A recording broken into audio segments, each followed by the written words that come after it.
जिला मुख्यालय नाहन में ट्रेड यूनियन का आज अपनी मांगों के समर्थन में प्रदर्शन किया।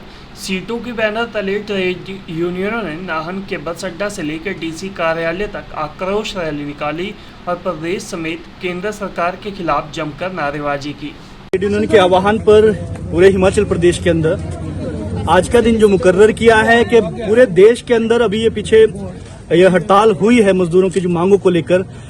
जैसे ही केंद्र के अंदर अभी मोदी की सरकार बनी है, जो गठबंधन की सरकार बनी है, इस सरकार ने 100 दिन का जो अपना एजेंडा फिक्स किया है, उसी फिक्स एजेंडे में एक सबसे महत्वपूर्ण चीज उन्होंने तय की है कि जो आजादी के आंदोलन के समय और आजादी के आंदोलन से पहले भी मजदूरों ने जो 44 श्रम कानून आज तक हासिल किए थे, ट्रेड यूनियन एक्ट जब हमारे देश के अंदर आया था वो आजादी के पहले आया था। अंग्रेजों ने भी मजदूरों को कुछ अधिकार दिए थे, लेकिन केंद्र की मोदी सरकार अदानी और अंबानी को फायदा पहुंचाने के चक्कर में इन 44 श्रम कानूनों को खत्म करके सिर्फ 4 कोड में तब्दील कर रही है। अब 4 कोड में तब्दील करने से मजदूर वर्ग पर क्या प्रभाव इसका पड़ेगा? सबसे पहली बात यह है कि इसके अंदर जो फिक्स टर्म का रोजगार दिया जाएगा।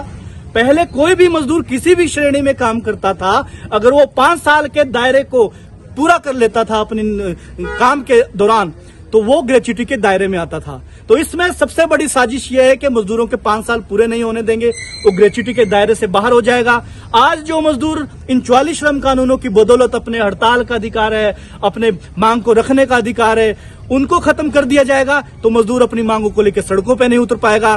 दूसरी जो सरकार भर्तियां कर रही है, आउटसोर्स के आधार पर भर्तियां कर रही है, हम मांग कर रहे हैं इस प्रदर्शन के माध्यम से कि आउटसोर्स की जो भर्तियां वो बंद की जाए, क्योंकि देखने में आया है सरकारें चाहे कोई भी रही हो, चाहे जयराम सरकार रही हो, चाहे आज ये सुक्खू सरकार है, सभी अपने चहितों को नौकरियां देते हैं। मंत्रियों के रिश्तेदार, मंत्रियों के सगे संबंधियों को रोजगार दिया जाता है, बिना किसी इंटरव्यू से भर्तियां की जाती है, बैकडोर एंट्री की जाती है और इसमें सगे संबंधियों को रोजगार दिया जाता है।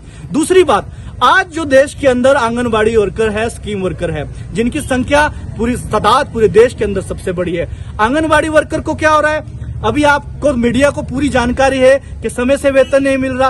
पहले आंगनबाड़ी को केंद्र का बजट नहीं मिला, कभी राज्य का नहीं मिलता।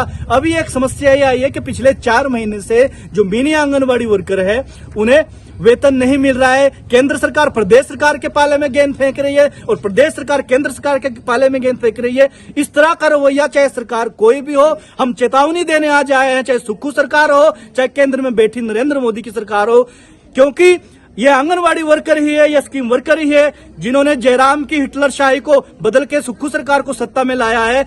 अगर मजदूर बिगड़ गया तो केंद्र के अंदर मोदी की सरकार ने अब ये नतीजे देख लिए, पिछली सरकार ने, और सुक्खू सरकार भी हिमाचल प्रदेश के अंदर ज्यादा दिन एग्जिस्ट नहीं करेगी अगर ये मजदूरों का शोषण इस तरह करती रहे। दूसरी बात, हम मिड डे मील वर्कर की मांगों को कर रहे हैं। अब मिड डे मील वर्कर को भी अन्य कर्मियों की तरह 12 महीने का वेतन मिलना चाहिए, मुख्यतः वो मांग भी है। और दूसरा हमारा यह है कि जो न्यूनतम वेतन है और जो 45वें श्रम सम्मेलन की सिफारिशों के अनुसार 25,000 से कम किसी भी वर्कर को वेतन नहीं मिलना चाहिए। स्थायी नौकरियां भर्ती होनी चाहिए, फिक्स टर्म जो चला है वो खत्म होना चाहिए।